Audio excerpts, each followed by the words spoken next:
Hello friends, आज हम इस वीडियो में बीपीएससी टीआरई 4.0 क्लास 6 to 10 के लिए महत्वपूर्ण 20 प्रश्नों को सॉल्व करेंगे। सब्जेक्ट है मेरा भूगोल, सेट नंबर है 97। इससे पहले ऑलरेडी हमने 97 सेट करा रखा है। इन सभी वीडियो का लिंक डिस्क्रिप्शन में दिया हुआ है या फिर आप प्ले लिस्ट में जाके देख सकते हैं।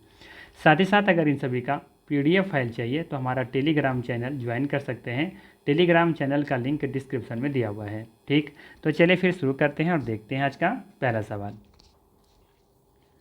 आज का पहला सवाल है, दोआब के बारे में कौन सा कथन सही है। पहला ऑप्शन है, दो नदियों के बीच के उपजाऊ भूमि को दोआब कहते हैं। दोआब क्षेत्र की मिट्टी बहुत कम उपजाऊ होती है। इस क्षेत्र में जलोढ़ मिट्टी की प्रधानता होती है। उपर्युक्त में से एक से अधिक सही होगा या फिर उपर्युक्त में से कोई नहीं। तो बात करें यहाँ पे पहला कथन के बारे में दे रखा है कि दो नदियों के बीच के उपजाऊ भूमि को दोआब कहते हैं। ये कथन बिल्कुल सही है। याद रखना है, दो नदियों के बीच के उपजाऊ भूमि को क्या कहा जाता है, दोआब कहा जाता है। जैसे आप देखेंगे गंगा गंगोत्री से निकलती हैं और यमुना यमुनोत्री से निकलती हैं, तो इसके बीच वाले कुछ क्षेत्र को क्या कहते हैं, दोआब कहते हैं। गंगा यमुना के बीच वाले क्षेत्र को क्या कहा जाता है, दोआब कहा जाता है। ठीक है। सेकेंड दे रखा है कि दोआब क्षेत्र की मिट्टी बहुत कम उपजाऊ होती है। ये कथन गलत है। याद रखना है, दोआब क्षेत्र की मिट्टी बहुत ज़्यादा उपजाऊ होती है, बहुत अधिक उपजाऊ होती है। क्यों? क्योंकि इन क्षेत्रों में आप देखेंगे कि जलोढ़ मिट्टी की प्रधानता पाई जाती है। ठीक है, तो जलोढ़ मिट्टी के होने की वजह से आप देखेंगे कि दोआब क्षेत्र की जो मिट्टी होती है बहुत उपजाऊ होती है। तो सी कथन यहाँ पर सही हो जाएगा, बी कथन गलत है।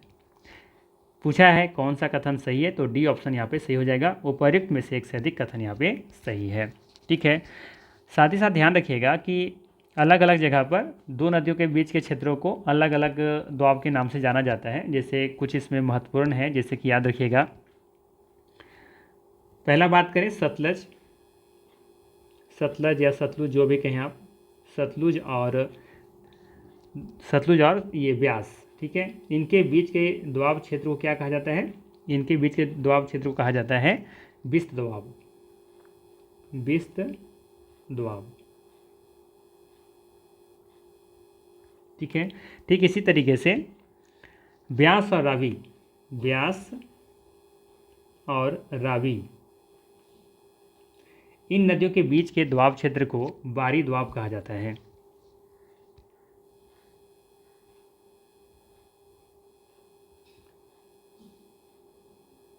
ठीक है। ठीक इसी तरीके से बात करें रावी और चिनाब, रावी और चिनाब। ठीक है, इनके बीच के दोआब क्षेत्र को रचना दोआब कहा जाता है, रचना दोआब। ठीक है। ठीक इसी तरीके से आप देखेंगे चिनाब और झेलम, है ना, इनके बीच का जो दोआब क्षेत्र है झेलम।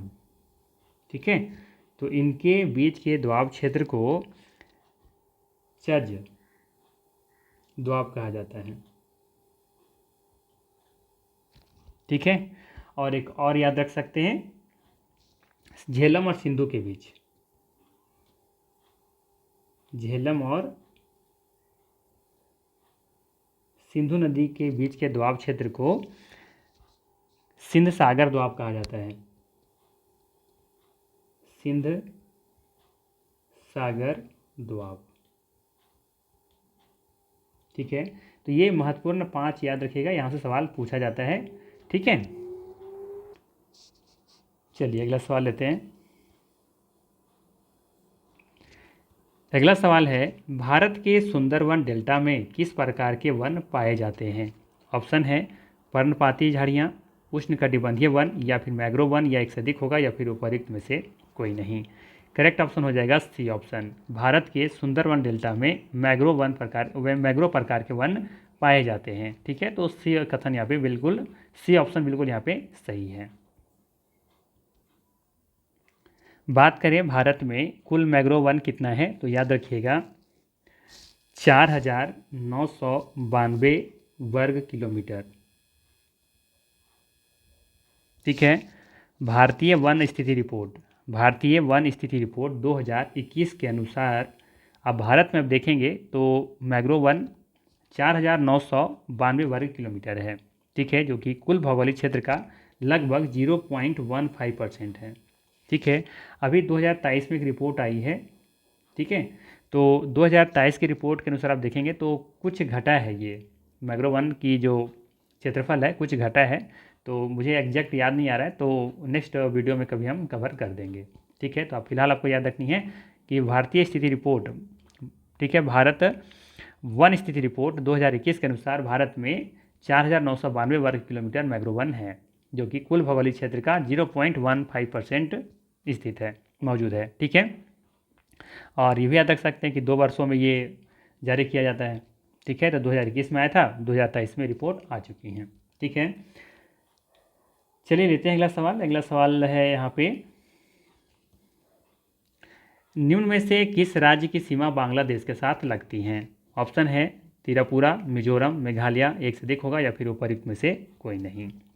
ठीक है, तो आप देखेंगे कि कुल मिलाकर के 5 राज्य की सीमा बांग्लादेश के साथ लगती हैं। ठीक है, याद रखिएगा, कुल मिलाकर 5 राज्यों की सीमा बांग्लादेश के साथ लगती हैं। अब सवाल है कौन कौन सा राज्य, तो उनका नाम भी याद होना चाहिए। तो याद रखना है, बांग्लादेश के साथ भारत का पश्चिम बंगाल, असम, मेघालय, त्रिपुरा और मिजोरम की सीमा लगती हैं, अर्थात यहाँ पे डी ऑप्शन करेक्ट होगा। ठीक है, त्रिपुरा, मिजोरम, मेघालय दिए गए ऑप्शन में तीनों आप देखेंगे कि तीनों की सीमा बांग्लादेश के साथ लगती हैं। ठीक है, देखिए बांग्लादेश कहाँ है, तो आप देखेंगे ये है आपका बांग्लादेश, ये वाला पार्ट यहाँ तक है बांग्लादेश, ये वाला क्षेत्र। ठीक है, तो आप देखेंगे ये वाला आपका ये पूरा बांग्लादेश का सीमा है, तो ये है आपका वेस्ट बंगाल। ठीक है, ये आपका मेघालय है, ये आपका असम है। ठीक है, ये आपका त्रिपुरा है और ये आपका देखेंगे तो मिजोरम है। ठीक है, तो ये 5 राज्यों की सीमा आप देखेंगे कि बांग्लादेश के साथ लगती हैं। ठीक है, कौन कौन, पहले नंबर पर देखिए वेस्ट बंगाल, दूसरे नंबर पर आप देखेंगे तो असम, तीसरे नंबर पर है मेघालय, चौथे नंबर पर है त्रिपुरा और 5वें नंबर पर है मिजोरम। तो इन 5 राज्यों की सीमा आपको याद रखनी है कि बांग्लादेश के साथ लगता है। ठीक है, इधर ये वाला जो क्षेत्र आप देख रहे हैं, ये वाला ये म्यांमार है। ठीक है, ये म्यांमार है, ये वाला पार्ट, ये वाला यहाँ तक। ठीक है, तो इसकी सीमा आप देखेंगे तो ये अरुणाचल प्रदेश, ठीक है, और इधर नागालैंड, इसके बाद फिर मिजोरम, मणिपुर, ठीक है, मणिपुर और ये फिर मिजोरम। 3-4 राज्यों की सीमा लगती हैं म्यांमार के साथ। ठीक, चलिए लेते हैं अगला सवाल।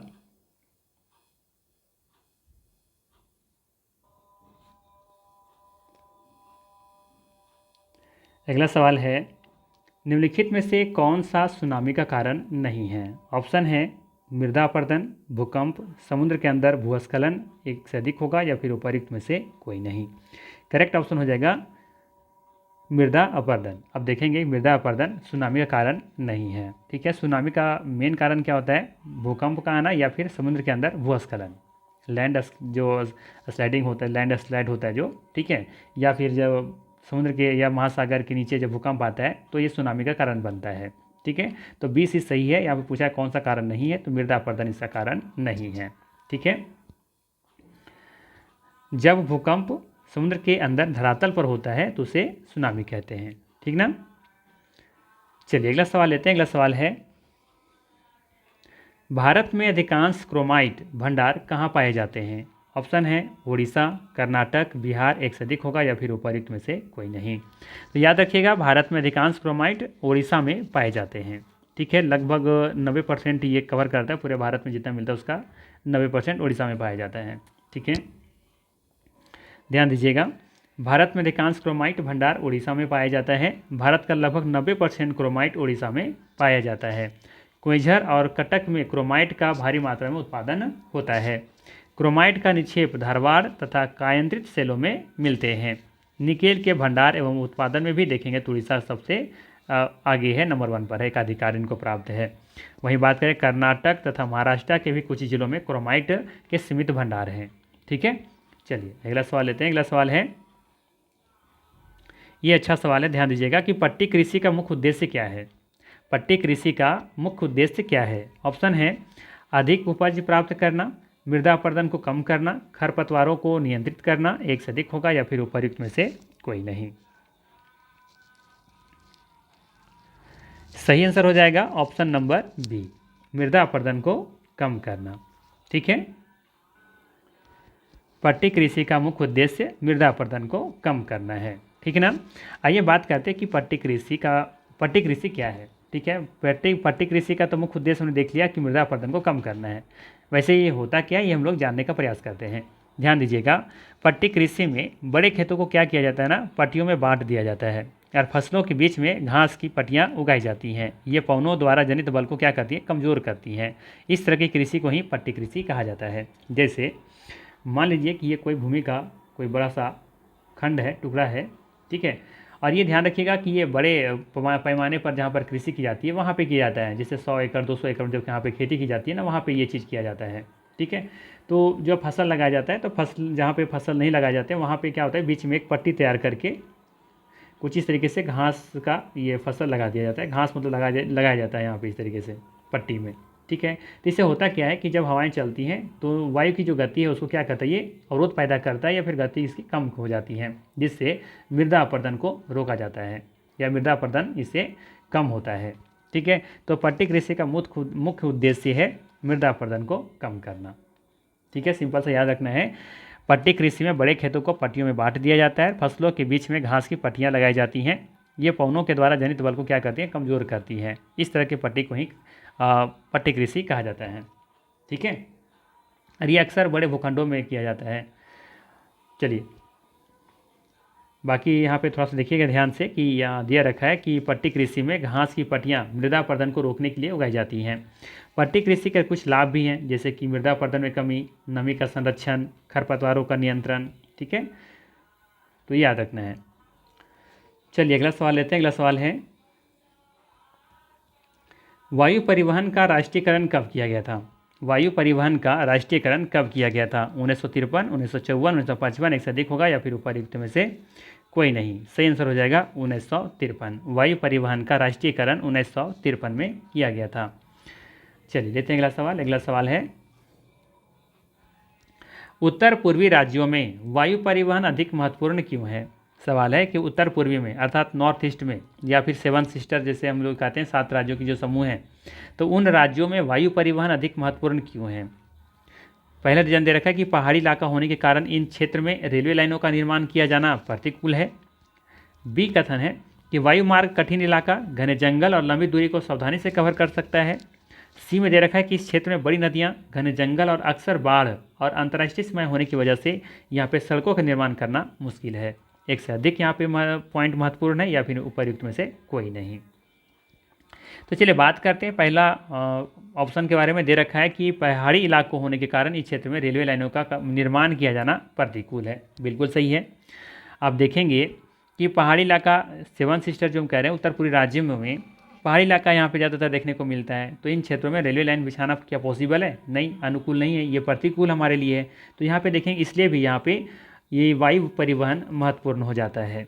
ठीक है, इसीलिए आप देखेंगे ये पहला कथन तो बिल्कुल सही दिख रहा है। ठीक है, पहला कथन ये सही है ना। चलिए बात करते हैं हम लोग बी कथन के बारे में। दे रखा है कि वायु मार्ग कठिन इलाका, घने जंगल और लंबी दूरी को सावधानी से कवर कर सकता है, इसीलिए उत्तर पूर्वी राज्यों में वायु परिवहन अधिक महत्वपूर्ण है। तो अब देखेंगे कि उत्तर पूर्वी राज्य में ये यहाँ पे कठिन इलाका देखने को मिलता है, घने जंगल भी यहाँ पर हैं और लंबी दूरी तो तय करने में ये तो वायु जो मार्ग है वो बहुत ही सावधानी हमें प्रदान करता है। तो ये भी कथन यहाँ पे सही हो जाएगा। ठीक है, क्योंकि उत्तर पूर्वी राज्यों में देखें कठिन इलाका होता है ना, घने जंगल भी यहाँ पर मौजूद हैं। तो इस तरीके से यहाँ पे रेलवे लाइन बिछाना, सड़क बनाना ये थोड़ा सा दुर्लभ कह सकते हैं या कठिन कह सकते हैं। तो ये भी यहाँ पे देखेंगे इस कारण से उत्तर पूर्वी राज्यों में वायु परिवहन महत्वपूर्ण हो जाता है। ठीक है, सी में दे रखा है कि इस क्षेत्र में बड़ी नदियाँ, घने जंगल और अक्सर बाढ़ यहाँ पे आती रहती हैं, इसीलिए भी यहाँ पे रेलवे लाइन बिछाना, सड़क लाइन बिछाना थोड़ा सा मुश्किल है यहाँ पे। तो इसलिए भी यहाँ पे देखेंगे कि वायु परिवहन क्या हो जाता है, अधिक महत्वपूर्ण हो जाता है इन जगहों पर। और साथ ही साथ आप देखेंगे कि अंतर्राष्ट्रीय सीमाएं भी लगती हैं म्यांमार के साथ, बांग्लादेश के साथ, है ना। तो जिसकी वजह से यहाँ पर देखेंगे आप कि यहाँ पे वायु परिवहन क्या हो जाता है, अधिक महत्वपूर्ण हो जाता है। तो तीनों कथन यहाँ पे सही दिया हुआ है। तो यहाँ पे सही हो जाएगा डी ऑप्शन, उपर्युक्त में से एक से अधिक यह कथन यहाँ पे महत्वपूर्ण है। ठीक है, चलिए लेते हैं अगला सवाल। अगला सवाल है कि कोरबा तापीय ऊर्जा संयंत्र किस राज्य में स्थित है? ऑप्शन है उड़ीसा, कर्नाटक, बिहार, एक से अधिक होगा या फिर उपर्युक्त में से कोई नहीं। सही आंसर हो जाएगा ई ऑप्शन, उपर्युक्त में से कोई नहीं। याद रखिएगा, कोरबा तापीय ऊर्जा संयंत्र छत्तीसगढ़ राज्य में स्थित है। ठीक है।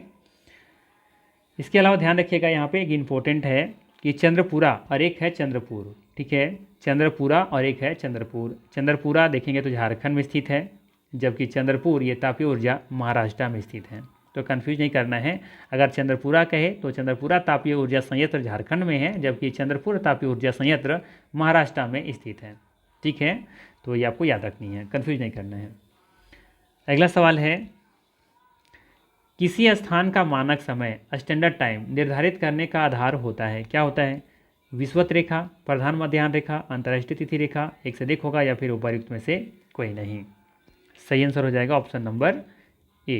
ए नहीं, बी, प्रधान मध्याह्न देशांतर, जिसे हम लोग 0 डिग्री देशांतर रेखा भी कहते हैं। ठीक है, प्रधान मध्याह्न रेखा या प्रधान मध्याह्न देशांतर या 0 डिग्री देशांतर रेखा। ठीक है, ये होता है किसी भी स्थान का मानक समय स्टैंडर्ड टाइम।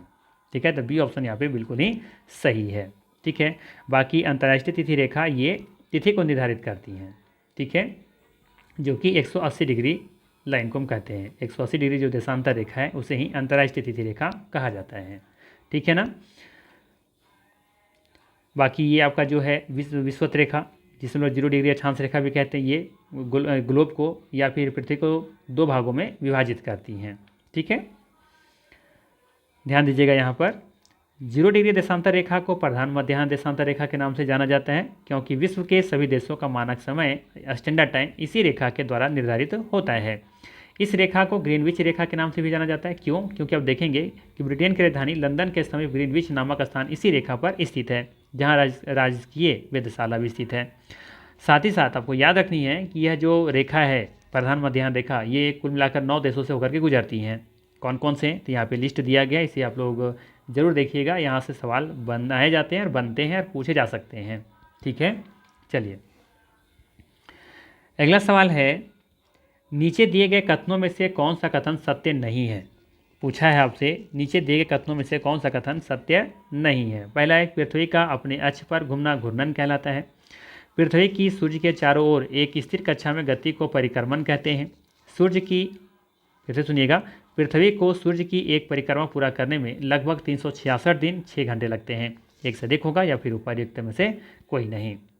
तो बात करें पहला कथन के बारे में, दे रखा है कि पृथ्वी का अपने अक्ष पर घूमना घूर्णन कहलाता है।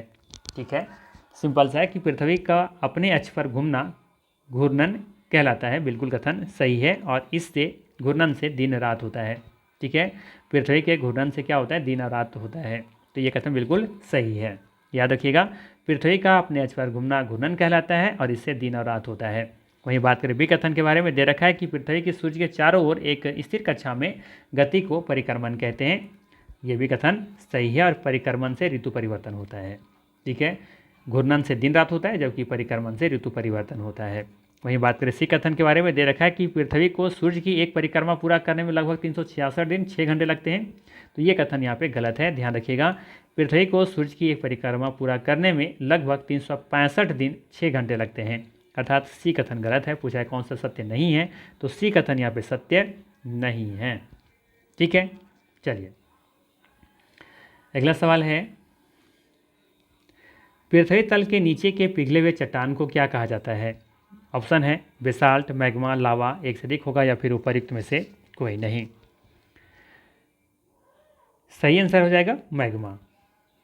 पृथ्वी तल के नीचे के पिघले हुए चट्टान को मैग्मा कहा जाता है, और यही मैग्मा जब पिघल करके पृथ्वी के ऊपर या फिर कह सकते हैं धरातल के ऊपर आने के बाद इसे लावा कहा जाता है। ठीक है, ध्यान रखिएगा, ज्वालामुखी उद्गार के दौरान मैग्मा जब धरातल पर आती हैं तो उसके बाद ये इसे लावा कहा जाता है। ठीक है, बाकी बात करें बेसाल्ट के बारे में, तो बेसाल्ट के बारे में याद रखिएगा कि बेसाल्ट चट्टानों का निर्माण लावा के जमने के परिणाम स्वरूप हुआ है। ठीक है, तो ये तीनों अपने आप में कनेक्टेड है, ध्यान रखिएगा। सबसे पहला, पृथ्वी तल के नीचे पिघले हुए चट्टानों को क्या कहा जाता है? मैग्मा कहा जाता है। ठीक, यही मैग्मा जब धरातल के ऊपर आता है तो इसे लावा कहा जाता है। ठीक है, और ये जब जम जाता है तो जमने के बाद, ठीक है, तो ये बेसाल्ट का निर्माण होता है। ठीक है, चलिए, तो इसका सही आंसर क्या लेकर चलेंगे हम लोग? Option number B, magma. ठीक है, तो बेसाल्ट क्या है, मैग्मा क्या है, लावा क्या, समझ में आया है ना? क्लियर हुआ होगा। और नहीं हुआ हुआ तो फिर PDF हम लोग यहाँ से भी पढ़ सकते हैं, यहाँ से तो सब कुछ दिया ही हुआ है।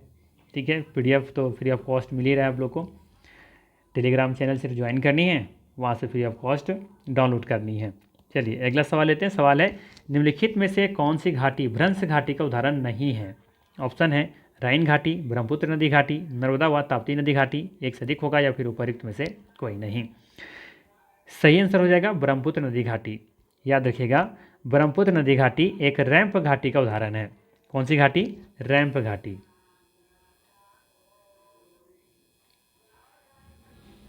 जबकि राइन घाटी और नर्मदा व ताप्ती नदी घाटी ये दोनों भ्रंश घाटी के उदाहरण हैं। ठीक है, आइए अब समझने का प्रयास करते हैं कि भ्रंश घाटी और रैंप घाटी में क्या अंतर है। ठीक है, समझते हैं कि रैंप घाटी और भ्रंश घाटी में क्या अंतर है। ठीक है, सिंपल सा लॉजिक है, देखिए इस फिगर के माध्यम से आसानी से समझ जाइएगा। मान लेके चलिए कि पहले ये स्लाइडिंग, ये जो आपका जो भूमि आप देख रहे हैं, लैंड जो दिख रहे हैं, ये पहले ये आपका फोल्डिंग ये कुछ ऐसा था। सिंपल समझिए कि मान के चलिए कि पूरा पहले एक ये पूरा एक में प्लेट था। इसके बाद क्या हुआ कि ये प्लेटें कुछ इस तरीके से नीचे धंस गई। ठीक है, ये प्लेटें यहाँ पर ये धंस करके नीचे चला गया, नीचे की ओर। ठीक है, ये दोनों भाग उठा ही रह गया ऊपर, तो नीचे धंस गया ये। तो इस तरह का जो आकृति बनता है उसे ही कहा जाता है भ्रंश घाटी। और इसी में जब देखेंगे नदियाँ जब बहती हैं ना, तो कहा जाता है कि नदियाँ भ्रंश घाटी में बहती हुई जाती हैं। जैसे कि अब देखेंगे नर्मदा ताप्ती, ये भ्रंश घाटी में ही बहती हैं।